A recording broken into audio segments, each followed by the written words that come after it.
Bon, bonjour et bienvenue dans ce nouveau tutoriel qui est la deuxième partie de la série Python. Bon, je vous conseille d'abord de vous abonner, de liker cette vidéo et de commenter. Tout d'abord, comme dans la première partie, nous allons ouvrir le compilateur et écrire Python 3. Et là, nous avons... Et maintenant, cette fois-ci, nous allons parler des variables. En fait, c'est quoi une variable? C'est une case dans la mémoire de l'ordinateur qui contient une valeur ou une chaîne de caractères. Donc par exemple, pour déclarer variable, c'est simple, on donne le nom de la variable.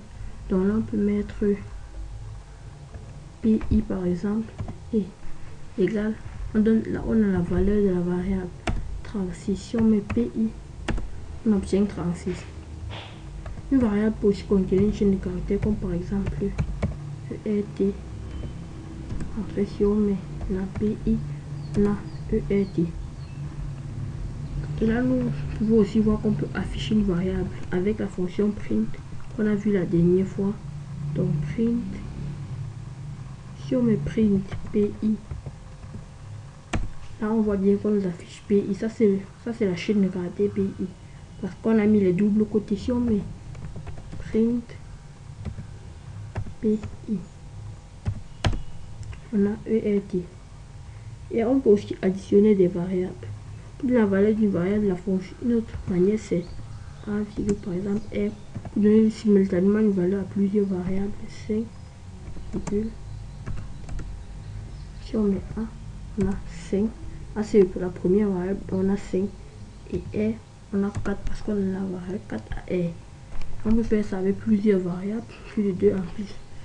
Donc on peut aussi additionner des variables. Par exemple, on peut mettre a égale a plus R. On peut mettre si on entre A, on a 9.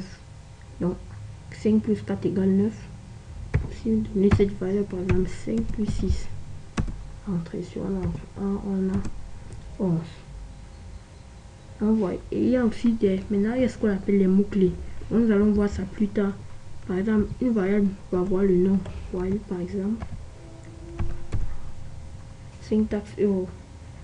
Parce que while c'est un mot utilisé par l'ordinateur. Il y a certains mots appelés les mots-clés que le langage reconnaît lui-même. Donc il ne peut pas être utilisé comme nom de variable. Maintenant nous allons apprendre juste les exemples pour dire.